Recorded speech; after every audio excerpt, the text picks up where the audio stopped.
but she did not let her grip falter. When at last the bowl brimmed, she had no choice but to turn away. In that brief moment, as she emptied the venom onto the rocks, Loki's body convulsed, his scream raw and unrestrained. The poison ate into the stone, leaving blackened scars as Sigyn hurried to wipe the bowl clean and return to her vigil. For time beyond reckoning, Sigyn remained. The myth offers no window into her thoughts, only the image of her kneeling, unwavering as Loki's mind splintered under the weight of his agony. Was she remembering laughter in sunlit halls, or simply unable to imagine leaving him alone in the dark? The venom's rhythm never changed. The bowl would fill. Loki would suffer. Sigyn would endure. In the hush that followed each scream, a question lingered, one that neither gods nor mortals could answer. Love in the dark was never simple. While the gods turned away, Sigyn remained, her presence reshaping the meaning of Loki's punishment. His betrayals had echoed through Asgard, yet her loyalty was a force the gods never expected. The Eddas offer no window into Sigyn's thoughts, recording only her actions. Blistered hands, a steady bowl, venom caught before it could sear flesh. This silence leaves space for us to wonder. Was it love that held her there, or a deeper sense of duty, something older and more enduring than the gods' own laws? Loki, once the master of deception, now depended on the mercy of the one he had so often left in the shadows. When the bowl overflowed and Sigyn turned away, each drip crept like fire through him, twisting his features in agony. His eyes, when they met hers, flickered with both gratitude and resentment. He needed her, but the venom's torment mingled need with bitterness. Still, Sigyn returned every time, catching the next drop before it could fall. The myths do not say what passed between them in those moments, only that she stayed, her resolve unbroken. Scholars often call Sigyn the embodiment of loyalty, the ultimate symbol of spousal devotion. Yet, her sacrifice was more than an act of love. It was a quiet rebellion. By kneeling in the cavern, she defied the gods' vision of justice. Odin had crafted Loki's punishment to be absolute, to break him alone in the dark. Sigyn's refusal to abandon her husband became a shield, her presence a silent protest that denied the gods complete victory. The Eddas never assign her a motive, leaving modern readers to fill the silence with their own questions and interpretations. Was her endurance an act of compassion, or a challenge to the order imposed by the gods? Each drip marked the passage of time, each bowlful a measure of suffering and steadfastness. Loki's laughter, once quick and sharp, faded into broken gasps. His words, sometimes curses, sometimes pleas, found no purchase. Sigyn's hands grew raw and ruined, but she did not falter. The cycle of pain and mercy continued, unbroken. In the end, it was not just Loki who endured the gods' punishment. Sigyn's vigil transformed it, turning isolation into a shared ordeal. In the darkness, her silent defiance and unwavering love became part of the myth, a testament to the power of presence, even when the world has turned away. Sigyn's vigil stands as one of Norse myth's quiet marvels, a steady presence in the shadows, her strength measured not in battle, but in endurance beside the one the gods condemned. As Loki writhed beneath the venom's relentless burn, Sigyn's hands never wavered. The Eddas remember her not for words or deeds of glory, but for the silent rhythm of her care. Her story reminds us that sometimes love endures in darkness. Sigyn's vigil continues until the twilight of the gods, Ragnarok, whenever that may come. Would you have stayed? If Sigyn's silent strength moved you, let us know in the comments or share your favorite Norse hero below. Imagine a woman so terrifying that a single glance from her could turn anyone into stone. Medusa, a name that echoes through history as a monster, a villain, and a symbol of pure horror. But what if everything you thought you knew about her was wrong? Medusa wasn't always a monster. Her story is one of betrayal, injustice, and a curse she never deserved. She wasn't born a villain. She was made into one by the gods themselves. But even as a victim, she found a way to turn her tragedy into power. Today, we'll unravel the myth of Medusa and discover the deeper truth behind her story. From her tragic origins to her transformation into a feared gorgon, to her epic confrontation with Perseus. This is the tale of Medusa like you've never heard it before. Long before the snakes, before the curse, Medusa was a mortal woman of extraordinary beauty. She wasn't born a monster. She was born human, the daughter of the sea gods, Phorcys and Ceto. While her sisters, Stheno and Euryale, were immortal gorgons, Medusa stood apart as the only mortal among them. But it wasn't her mortality that set her apart. It was her beauty. Medusa's golden hair, radiant complexion, and striking eyes captured the attention of everyone, even the gods. She served as a priestess in the temple of Athena, goddess of wisdom and war, vowing to remain pure and devoted to the goddess. This is where her life took a tragic turn. According to the myth, Poseidon, the god of the sea, became infatuated with Medusa. Overcome by desire, he pursued her relentlessly, and one fateful day he cornered her in Athena's temple.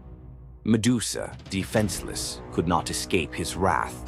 But instead of protecting her, Athena turned her fury against Medusa. The goddess, enraged by the desecration of her temple, cursed Medusa for what had happened, punishing the victim instead of the perpetrator. Athena's curse transformed Medusa into a gorgon, a being so hideous that no one could bear to look at her.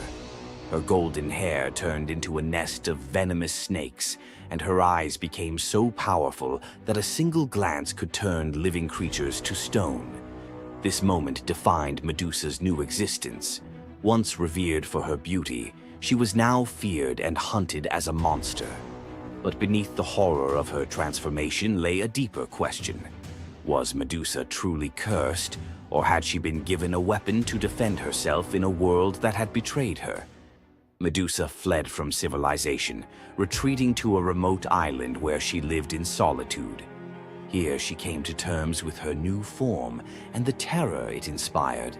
The snakes in her hair hissed constantly, and her reflection, once a source of pride, was now a weapon she couldn't dare to look at. But the world wouldn't let her rest. Tales of the monster of the island spread across Greece, and soon warriors came seeking glory by trying to slay her. None succeeded. Each challenger who entered her domain fell victim to her petrifying gaze, their bodies forever frozen in stone. Medusa's life became one of survival, fending off those who sought to destroy her while grappling with the isolation of her curse. She was trapped in a cycle of violence she didn't choose, but couldn't escape. As the years passed, Medusa's story became twisted. In the eyes of mortals, she was no longer the victim of a cruel curse, but a monster to be feared. The tragic young woman was lost to legend, replaced by the image of a terrifying villain. Enter Perseus, a young demigod with a destiny to fulfill. Tasked with bringing back Medusa's head as proof of his strength, Perseus embarked on a perilous journey to find her.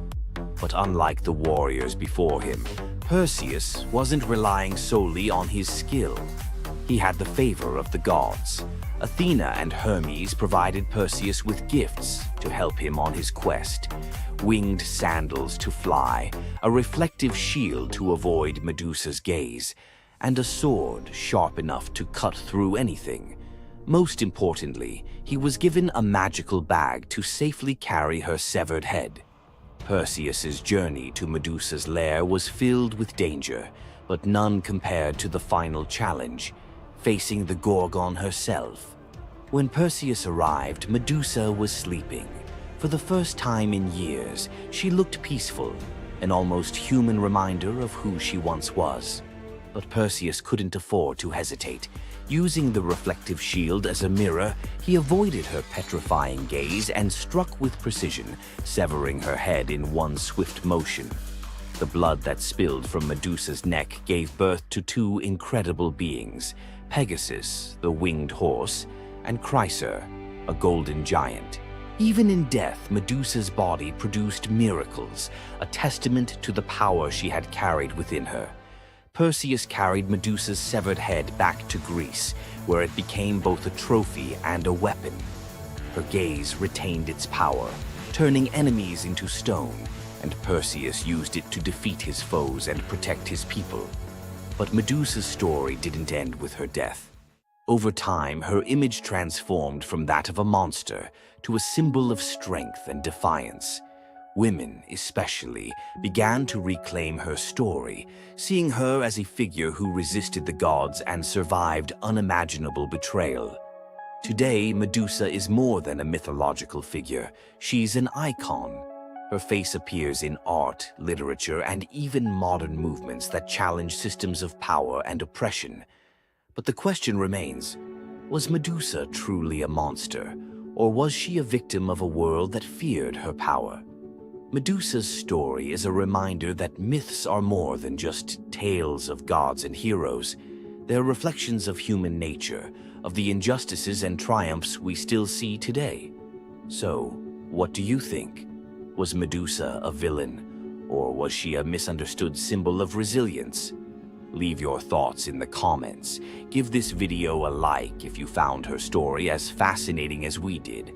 And don't forget to subscribe to the channel for more deep dives into the myths and legends that continue to shape our world. Until next time, keep questioning, keep exploring, and keep looking beyond the surface. What would you do if you gave up everything for love, only to be betrayed by the one you trusted most? In the Greek myth of Medea, love led to ultimate revenge, and the consequences were deadly. Let's dive into this tragic tale. Medea, a sorceress of immense power, fell in love with Jason, the leader of the Argonauts, when he came to her homeland seeking help. Medea, who was deeply in love with him, used her magic to aid him in his quest for the Golden Fleece. She betrayed her own family, murdered her brother, and helped Jason achieve his goal, all out of love for him. Once Jason had the fleece, Medea fled with him to Greece, where they started a life together. But as time went on, Jason's love for Medea faded. He decided to marry Glauce, the daughter of Creon, the king of Corinth, in an effort to secure a more powerful position.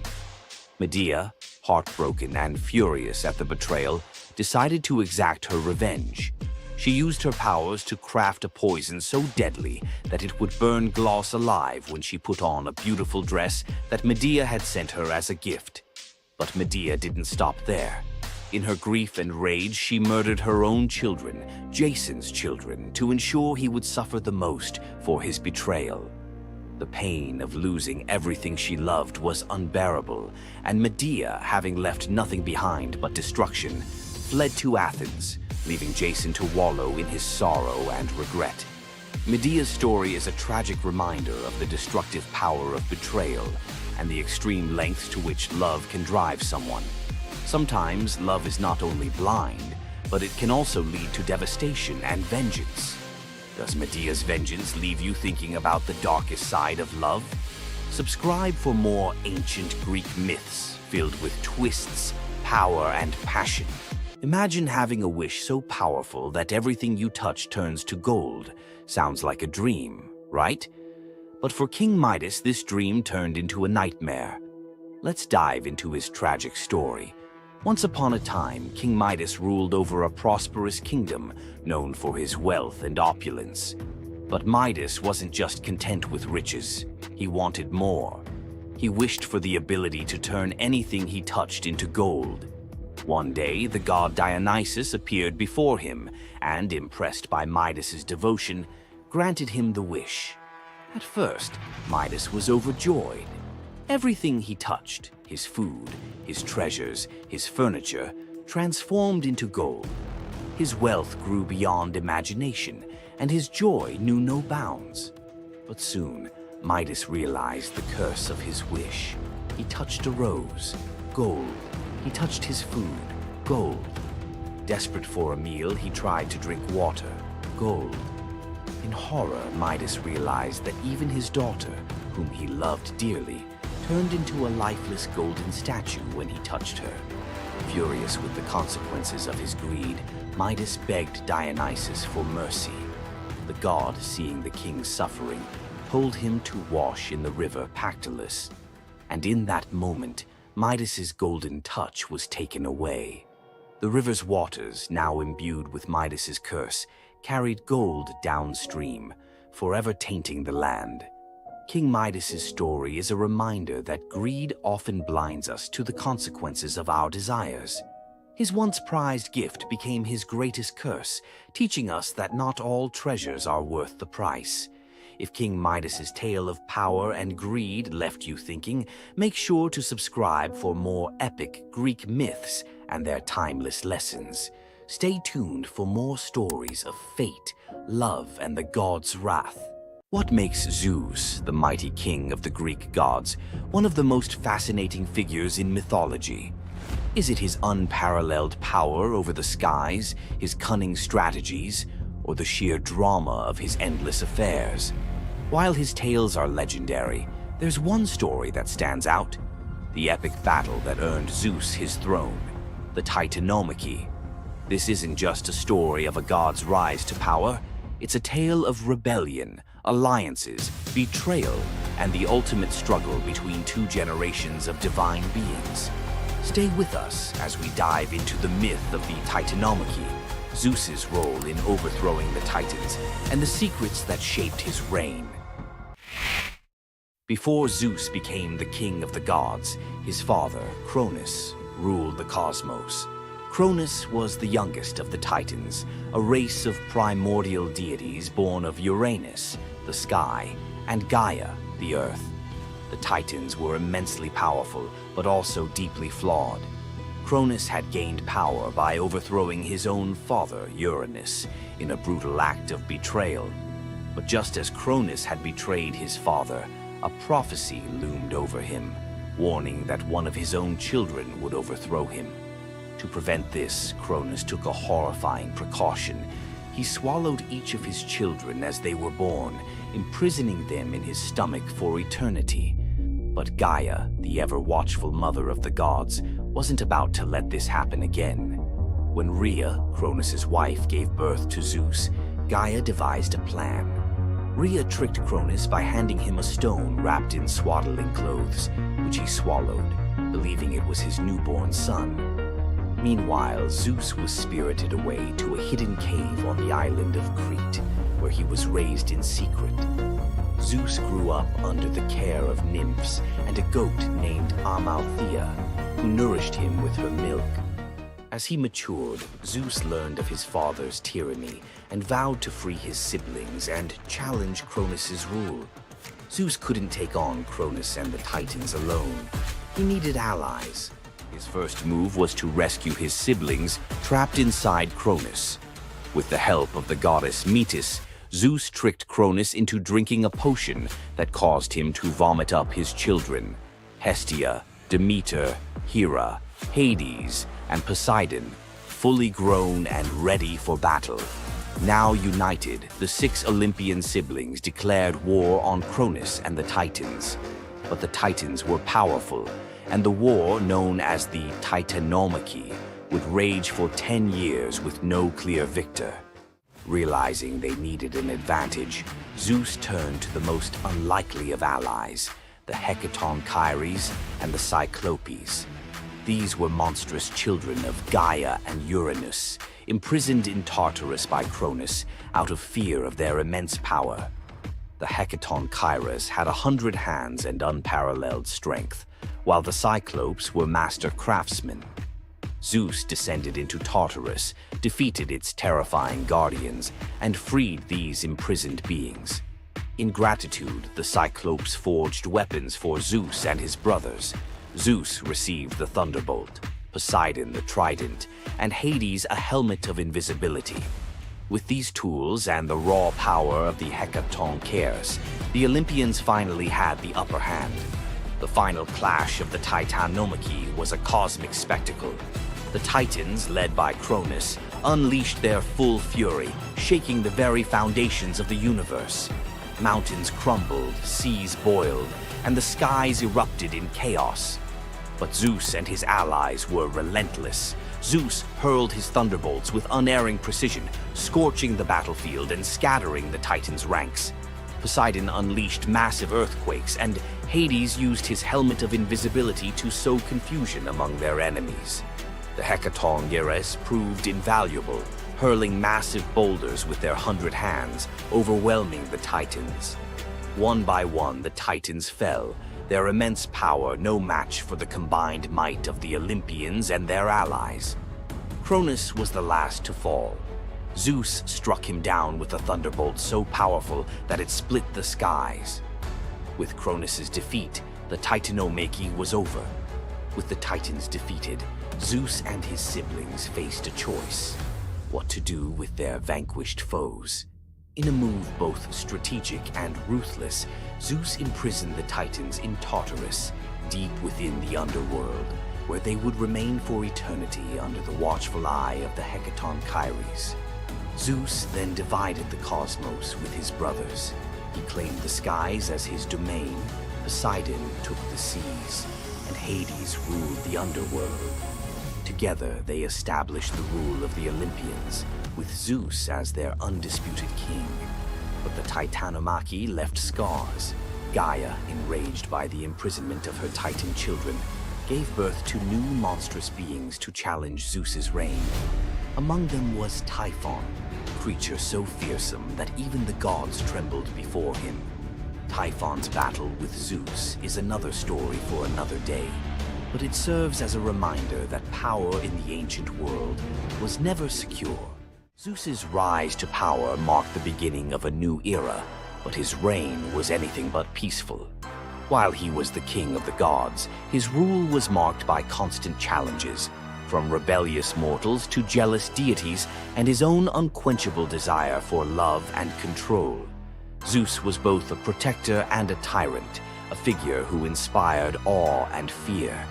His thunderbolts were a symbol of justice, but they were also a tool of destruction. He fathered countless children, both mortal and divine, and his many affairs often sparked conflict among the gods. Yet, despite his flaws, Zeus's rule brought stability to a chaotic world. Under his reign, the gods established order, overseeing the realms of humans and maintaining the delicate balance between earth, sea, and sky. The myth of Zeus and the Titanomachy isn't just a tale of war. It's a story about the cycles of power and rebellion. Just as Zeus overthrew Cronus, who had overthrown Uranus, Greek myths suggest that even the mightiest rulers are vulnerable to the forces of change. Zeus's story reminds us that leadership comes with its own set of challenges. It's not just about gaining power, it's about maintaining it, often at great cost. Zeus's rise to power is one of the most thrilling tales in mythology, filled with battles, alliances, and sacrifices. But what do you think? Was Zeus a just ruler, or was he simply another tyrant destined to fall like the Titans before him? Let us know your thoughts in the comments below. Don't forget to like this video if you enjoyed this dive into Greek mythology, share it with fellow myth lovers, and subscribe to our channel for more epic tales from the ancient world. Until next time, remember, the gods may rule from above, but their stories remind us of the struggles we all face below. Centaurs, half man, half horse, heroes or savages? Think you know the full story? Wait until you uncover the darker side of these iconic creatures. Watch till the end to discover what ancient myths don't tell you about the Centaurs. In Greek mythology, Centaurs were seen as both wild and noble beings. They were often depicted as powerful warriors, famous for their strength and skill in battle. But what if the truth behind them was far more sinister than anyone imagined? While some centaurs, like Chiron, were revered for their wisdom and kindness, many others were violent, uncontrollable creatures. These savage centaurs were known for their drunken brawls and uncontrollable rage. The most infamous event? The Battle of the Lapiths and Centaurs, where they fought against the Lapiths during a wedding feast, leading to a massacre of both men and women. Their brutal behavior was more than just a mythological tale. It symbolized the chaos that could occur when civilization collided with the wild, untamed forces of nature. But why did the Greeks depict centaurs this way? Was it a cautionary tale about the dangers of unchecked power and savagery, or a deeper reflection on humanity's struggle between reason and instinct? The darker truth behind the centaur myth might just hold the key to understanding the wild, primal side of ancient Greek culture. Centaurs are more than just mythical beasts. They represent the conflict within us all. If you're fascinated by the hidden truths of ancient myths, don't forget to subscribe for more dark stories from Greek mythology.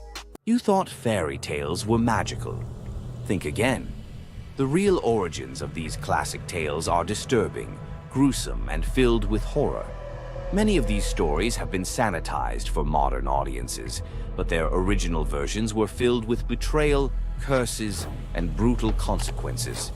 From Pinocchio's horrifying fate to the true story of Bluebeard, let's dive into the darker side of fairy tales that history tried to erase. Fairy tales weren't always about happily ever after. Many of them were cautionary tales, warning of real dangers, human cruelty, and supernatural horrors. 1. The original Pinocchio, a gruesome fate. Before Disney made him a lovable puppet, Carlo Collodi's original Pinocchio was a terrifying little troublemaker. Instead of learning his lesson, he was hanged from a tree by a group of bandits, left to suffocate as a punishment for his misdeeds. 2. Bluebeard, the serial killer's tale. Bluebeard was not a misunderstood nobleman. He was a full-blown serial killer. In Charles Perrault's version, Bluebeard marries multiple women and forbids them from entering one locked room. When his latest wife disobeys, she discovers the corpses of his past wives, hanging from hooks. He nearly kills her too, but she's saved at the last second by her brothers.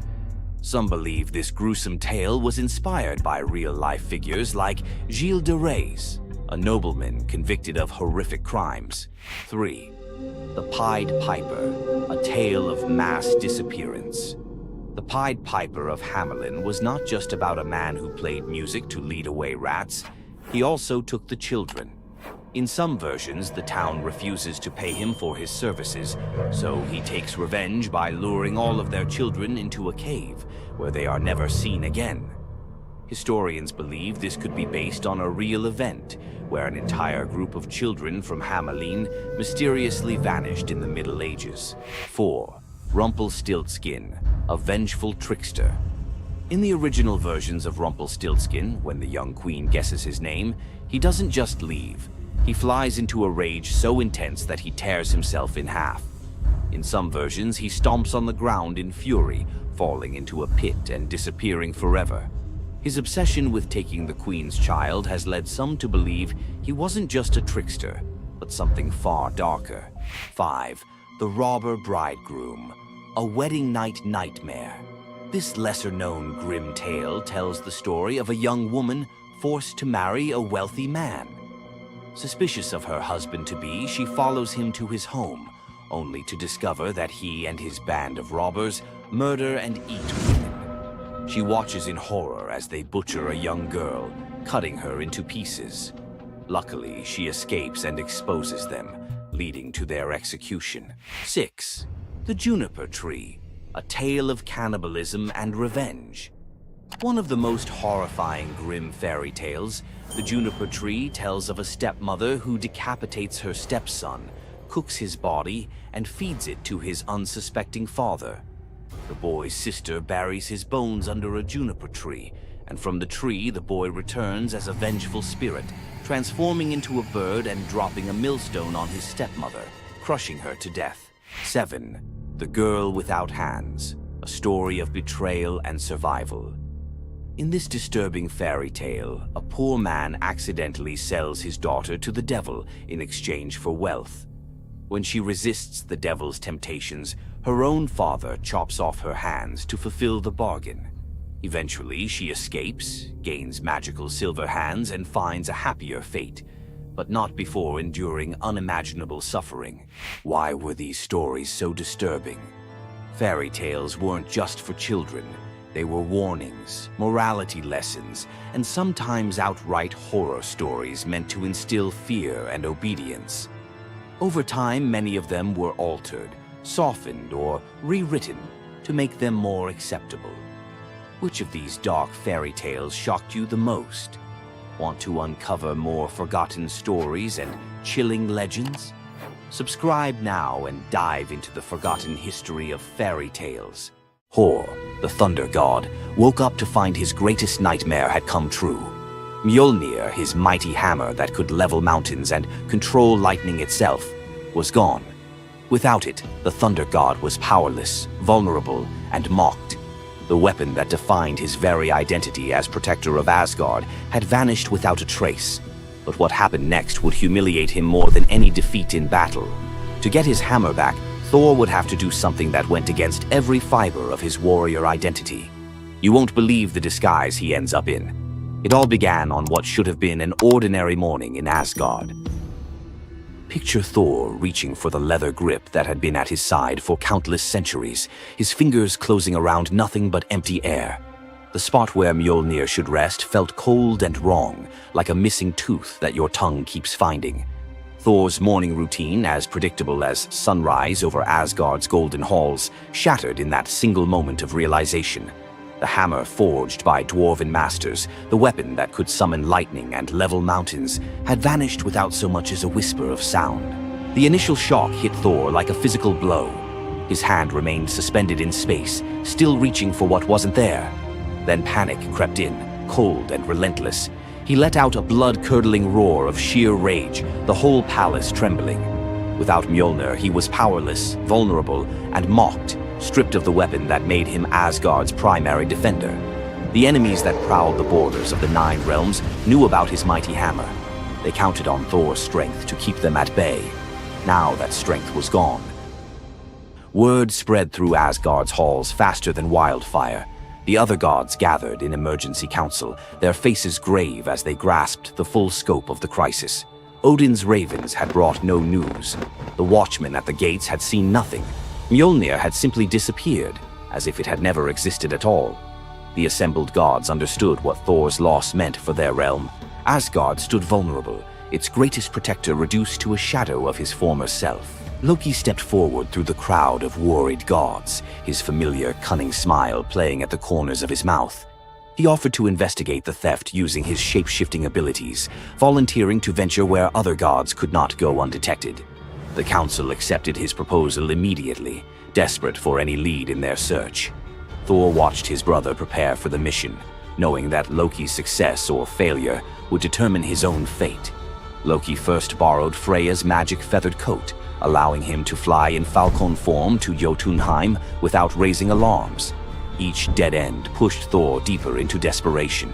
He imagined facing his enemies defenseless, their laughter echoing as they realized the thunder god carried no thunder. The trail finally led to the most dangerous territory of all, Jotunheim, the realm of the giants. Loki strode into the council chamber with the confident gait of someone who had solved a mystery, but his expression carried an ominous weight.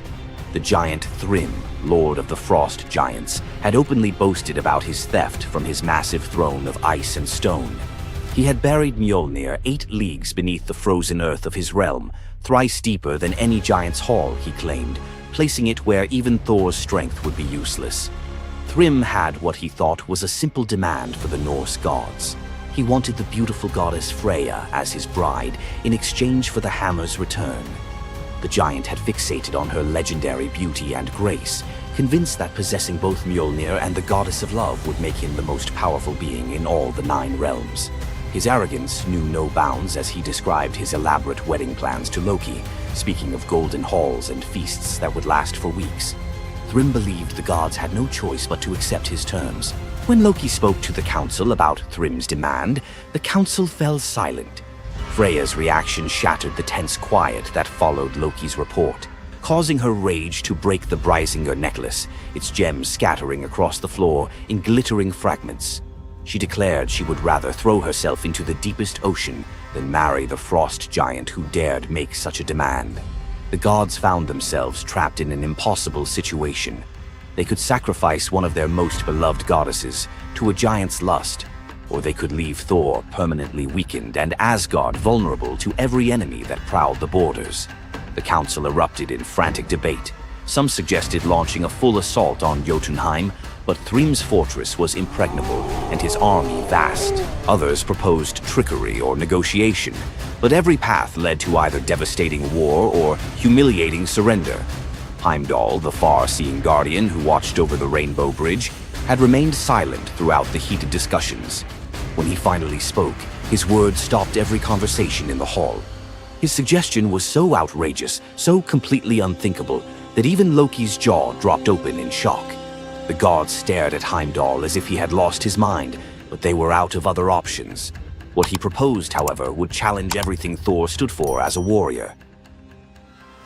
Heimdall's words hung in the air like a challenge to the very foundations of Norse honor. The far-seeing god had suggested that Thor disguise himself as a bride and infiltrate Thrym's wedding feast to recover Mjolnir. He spoke with calm authority, tie housewife's keys about his waist, and pin bridal jewels upon his breast. The idea was so fundamentally opposed to Norse concepts of masculine honor that Thor's initial response shook the very walls of Asgard. He declared the plan preposterous and swore he would never hear the end of it if word spread that the Thunder God had dressed as a woman.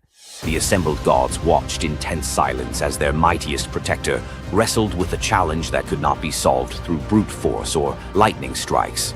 They had already considered launching a full assault on Jotunheim, but Thrym's fortress was impregnable and his army vast. No other choice remained. Thor paced the hall like a caged wolf, his massive fists clenched as he grappled with the impossible choice between his warrior's pride and his duty to protect Asgard.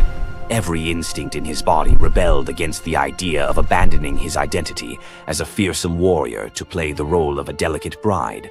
Loki stepped forward with barely contained excitement, volunteering to accompany Thor as his maidservant. The trickster god's eagerness to participate in this elaborate deception revealed his true nature. While Thor struggled with the concept, Loki was already plotting the specifics of costumes, mannerisms, and the lies they would need to maintain throughout their dangerous mission. The transformation began with layers of bridal linen draped over Thor's massive frame. Servants brought forth delicate jewelry, housewife's keys that symbolized domestic authority, and a dainty hood for his head. Finally came the precious necklace of Brysinger. Each item added to the disguise felt like another blow to Thor's warrior identity. When he finally looked at his reflection, the god of thunder saw an unconvincing bride staring back at him. Thor finally accepted the plan because no alternative existed. The unlikely pair prepared to set off for enemy territory, where their deception would face its ultimate test among giants, eager to celebrate their lord's triumph. The great hall of Thrym's fortress buzzed with excitement as giants gathered to witness their lord's marriage to the most beautiful goddess in all the 9 realms. Thor sat at the high table in his bridal disguise, surrounded by massive frost giants who raised their drinking horns in celebration. The feast spread before them displayed the giants' wealth and power. Roasted oxen filled enormous platters, fresh salmon gleamed on silver dishes, and barrels of mead stood ready to fuel the night's festivities. Thor's legendary appetite struck like a thunderbolt. He polished off an ox and ate whole salmon in moments, tearing through the meat as if he hadn't eaten in weeks. 3 measures of mead vanished as quickly as if someone had poured them into a bottomless pit. The assembled giants watched in stunned silence as the delicate bride consumed more food than most warriors could handle. Thrym's eyes narrowed with growing suspicion. This goddess ate like a battle-hardened warrior, returning from a long campaign, not like the refined Freya he expected to marry. Loki stepped forward with the smooth confidence of a master storyteller. He spun a tale about Freya's 8-day fast in eager anticipation of reaching Jotunheim and marrying the mighty Thrym. The explanation painted a picture of a lovesick goddess, so excited about her wedding that she had refused all food during her journey. The giants nodded in understanding, their suspicions melting away as they accepted this romantic explanation. Thrym felt honored by such devotion and relaxed completely, his doubts vanishing. Beneath his bridal veil, Thor's rage simmered like molten metal ready to explode. Every moment at the feast brought new challenges as he struggled to maintain feminine mannerisms while surrounded by his enemies. His massive hands shook with barely controlled fury as he watched the giants celebrate what they believed was their victory over Asgard. The critical moment finally arrived. Thrym commanded his servants to bring Mjolnir forth, the very moment Thor had trained his eyes on since dawn. The servants placed the legendary weapon before the disguised bride as part of the traditional ceremony. Thor's fingers closed around Mjolnir's familiar handle, and lightning immediately crackled through the hall. He ripped away his bridal veil and roared his true identity to the shocked giants. Thrym's eyes widened in terror as he realized the bride he had been celebrating was actually the god of thunder himself. Thor swung Mjolnir, killing Thrym instantly after crushing his skull with Mjolnir, then turned on the assembled giants, and even the pleading giantess met Mjolnir's crack before the hall fell silent. The theft that had begun with arrogance ended in complete destruction. This tale reveals how even the mightiest heroes must sometimes sacrifice their pride to protect what matters most. Back in Asgard, the Aesir never spoke of the bearded bride again, though a few still hide a smirk when Thor raises Mjolnir. And we end this story with a very valuable lesson. Never steal Thor's hammer. And if you're going to, don't make him dress like a woman.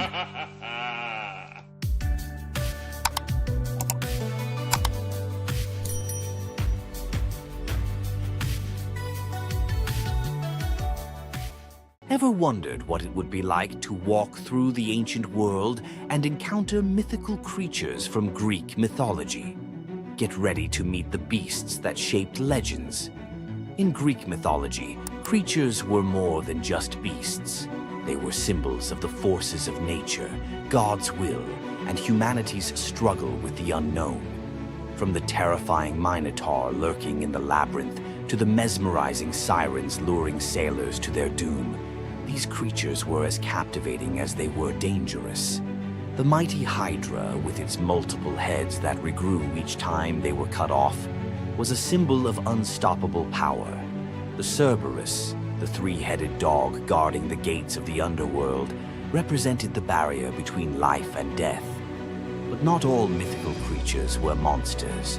The graceful Pegasus, a winged horse born from the blood of Medusa, symbolizes freedom and the pursuit of the heavens. These creatures still live on in our stories, haunting the shadows of ancient Greece and whispering through the winds of time. Which Greek mythological creature fascinates you the most? Share your thoughts and don't forget to subscribe for more legendary tales from Greek mythology. You've heard of a goddess whose beauty was unmatched. But what if I told you that her beauty wasn't what it seemed? In fact, her allure led to some of the darkest consequences in ancient myth. This goddess, adored by many, held the power to captivate anyone with a mere glance. She was so beautiful that her charm could sway the gods, kings, and mortals alike. But this beauty came with a deadly price. The goddess we're talking about is none other than Aphrodite, the Greek goddess of love and beauty. While she is often depicted as the epitome of grace, sensuality, and allure, her beauty was more of a curse than a gift. Aphrodite's powers extended beyond just physical beauty. Her charm was irresistible, but it came at a cost. Her very presence could bring turmoil. Many heroes and kings fell victim to their obsession with her. Take Paris, for instance. His decision to choose Aphrodite as the fairest of the goddesses set in motion the events that led to the Trojan War. His desire for her beauty caused the death of thousands and the fall of Troy. But Aphrodite's beauty didn't just destroy men, it could break gods too. The tale of her and Ares, the god of war, exemplifies this.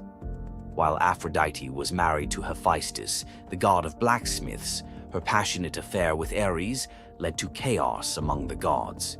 Her beauty wasn't just about attraction, it caused jealousy, betrayal, and ultimately destruction.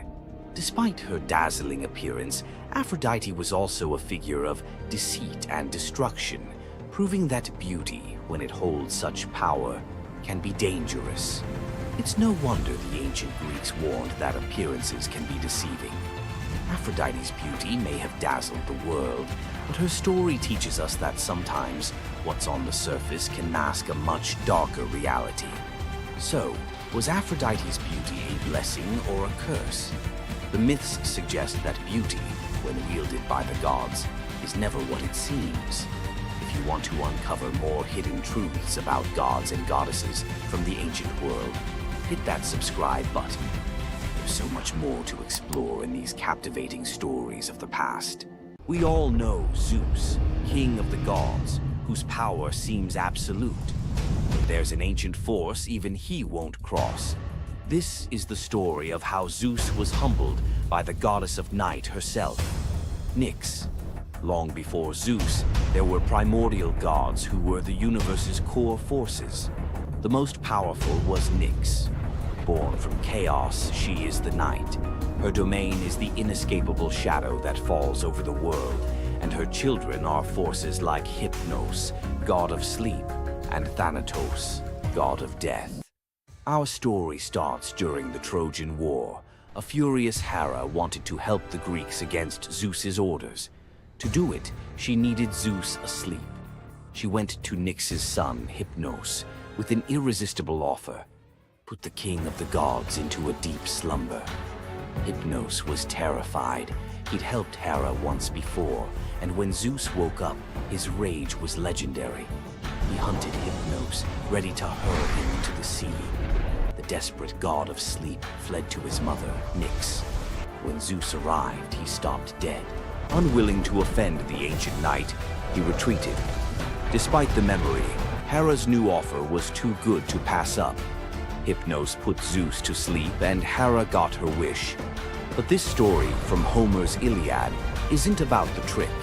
It reveals Zeus's deep, reverent fear of offending night. Nyx's power isn't about force. It's her very essence, a cosmic order he dared not challenge. The clash between Zeus and Nyx wasn't a battle of thunder and shadow, but of authority versus primordial power. Nyx's presence alone was enough to remind Zeus that even he has limits. The brilliant order of the day must always give way to the profound mystery of the night. If you enjoyed this trip into mythology's shadows, like this video and subscribe for more. Comment below on which primordial deity you want to see next. Every Monday you log on. Every quarter you hit your targets. Every year you get a new set of KPIs, and every time the boulder rolls right back down the mountain. You feel trapped in a cycle of meaningless repetition. You call it the 9-to-5 grind. The ancient Greeks called it Sisyphus. Sisyphus was not a hero. He was a master manipulator, the most cunning king in all of Greece. He betrayed Zeus to a river god just to get a freshwater spring for his city. But his masterpiece of arrogance?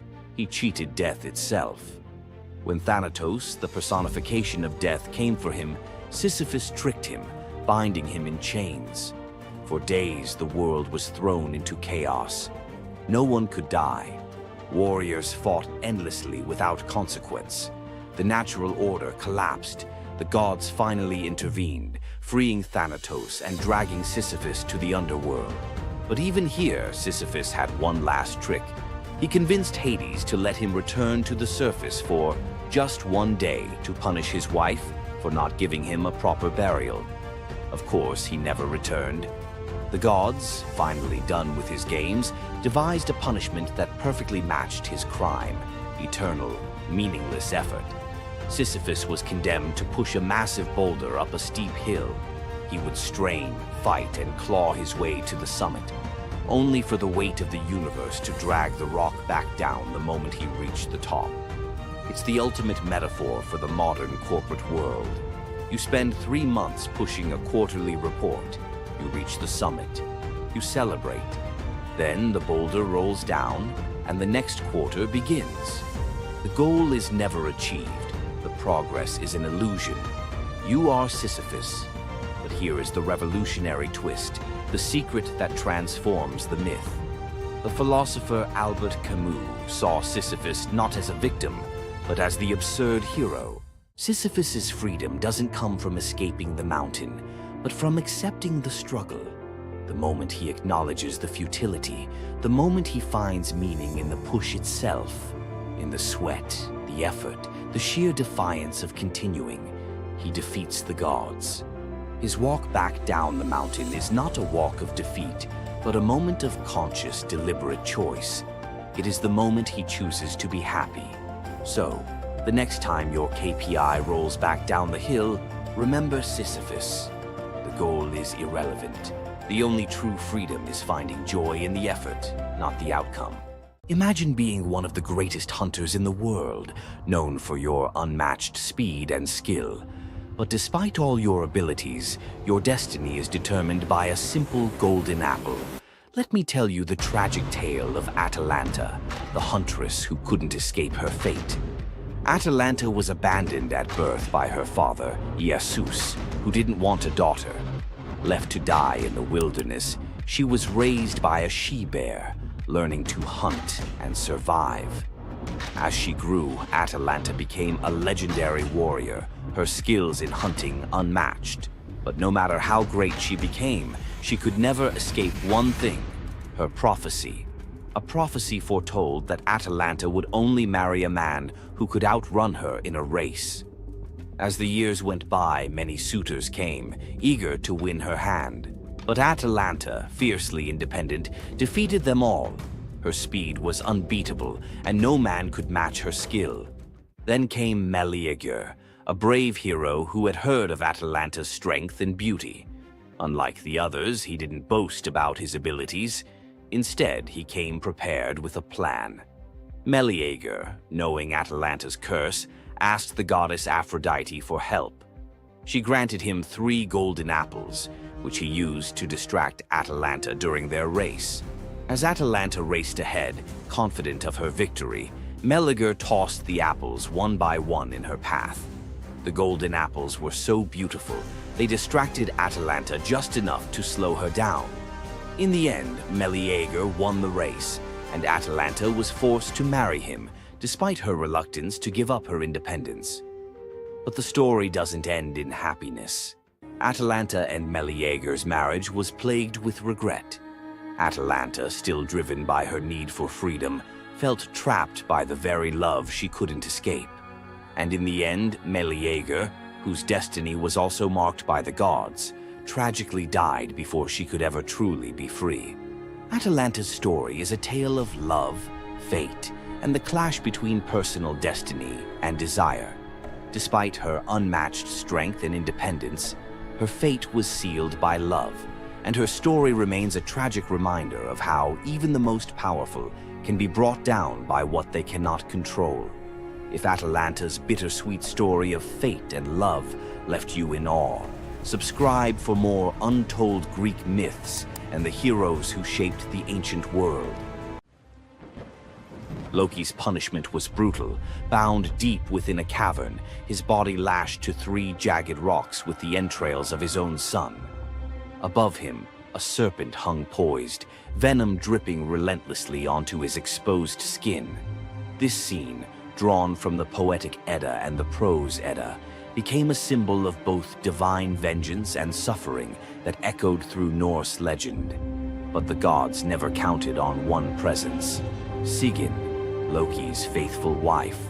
Her hands trembled as she knelt beside him, catching each drop of poison before it could sear his flesh. Her quiet devotion became a fragile shield against the god's wrath. Why did she choose loyalty over escape? The answer reveals a truth about love that endures even when the world itself seems lost to darkness. Yet before the cavern, before the venom and the silence, there was a betrayal that shook the heart of Asgard. Baldur was the light of Asgard, cherished by gods and mortals alike. His laughter filled the halls, a warmth that even the golden apples of Idun could not rival. When ominous dreams began to trouble him, his mother Frigg, desperate to protect her son, secured oaths from every creature and object in existence never to harm him. All, that is, except the mistletoe, too slight, too innocent to warrant suspicion. Loki saw opportunity in what others dismissed. He fashioned a dart from that fragile branch and sought out Hoder, Baldur's blind brother. "Here," Loki murmured, placing the weapon in Hoder's uncertain grasp, "let me guide your hand." The dart struck its mark. In an instant, Baldur's light was snuffed out, his presence gone from the world. The gods stood in stunned silence, their joy shattered. Loki lingered in the shadows, the faintest smile on his lips, before slipping away unseen. The prose Edda tells us the pyre burned for 9 nights. Baldur's wife, Nanna, overcome with grief, cast herself onto the flames, her spirit entwined with his. The gods heaped treasures upon the funeral bier, Odin's ring Draupnir, Baldur's own ship Hringhorni, to honor him, but no offering could fill the void left behind. The air grew heavy with suspicion. As the smoke twisted skyward, word spread of an old woman whispering to Hoder in the moments before the fatal blow. When Thor forced the truth from a trembling servant, silence fell like a shroud. Loki's name was not spoken, but its weight pressed upon every heart. The gods had tolerated his mischief, his clever lies, even the theft of Sif's hair. But this was different. The poetic Edda names him plainly: Loki, the guileful who brought it about, from which all misfortune came. Odin convened the gods to pass judgment. No mead flowed, no boasts rang out. The All-Father's single eye burned cold as he named Loki Oathbreaker and Kinslayer. Weapons gleamed in restless hands. Even gentle Friar's fingers tightened around his sword. Loki understood the god's fury. He fled Asgard, his mind racing with schemes. As told in the prose Edda, he built a lodge in the mountains, doors on every side, always watching for his pursuers. Still, he could not outrun their vengeance. Odin's gaze found him, even in hiding. When the gods arrived, Loki tried to slip away, transforming into a salmon to evade capture in the river's swift current. But Thor's grip proved stronger than fate. Dragged back through the gates he once helped raise, Loki passed faces twisted with anger and betrayal. The gods' judgment was swift. The path ahead led not to mercy, but to a place where pain and silence waited in the damp and the dark. They forced Loki into the heart of the earth, a cavern where the air pressed cold and heavy, and every sound echoed off stone walls, slick with damp. Water dripped steadily from above, each drop magnifying the hush that settled over the gods as they set to their grim task. The stench of venom lingered, sharp and persistent, mingling with the iron tang of old blood. Odin's single eye caught the flicker of Skadi's movement. A silent nod passed between them, sealing what would come next. 3 massive boulders, freshly gouged with holes, stood ready. The gods had not brought chains or rope. Instead, they made Loki's punishment a reflection of his own chaos. The prose: Edda tells us they transformed one son, Vali, into a wolf who slew his brother, Nari. With the entrails of Nari turned to iron by the god's will, they bound Loki fast, wrists, neck, thighs, and ankles locked tight against the unyielding stone. As the Völuspá declares, with the guts of his ice-cold son, the killer is bound. Each knot and twist was deliberate, a reminder that his own blood now held him captive. The weight of the rocks pressed into his flesh, a constant ache that would never fade. Skadi stepped forward, her presence sharp as frost. In her hands, a serpent writhed, its fangs gleaming. She fixed the creature to a stalactite directly above Loki's face. "For Baldur," she said, her voice steady and cold. The serpent's jaws parted, and a bead of venom gathered at its tip. It hung for a moment, then fell. Loki's scream reverberated through the cavern, his body arching in agony as the venom burned into his skin. The pain was relentless, searing into bone, and the world above felt its echoes, earthquakes shaking Midgard, rivers shifting, the roots of Yggdrasil quivering. The gods watched in silence, their faces unreadable. Justice, they believed, had been served.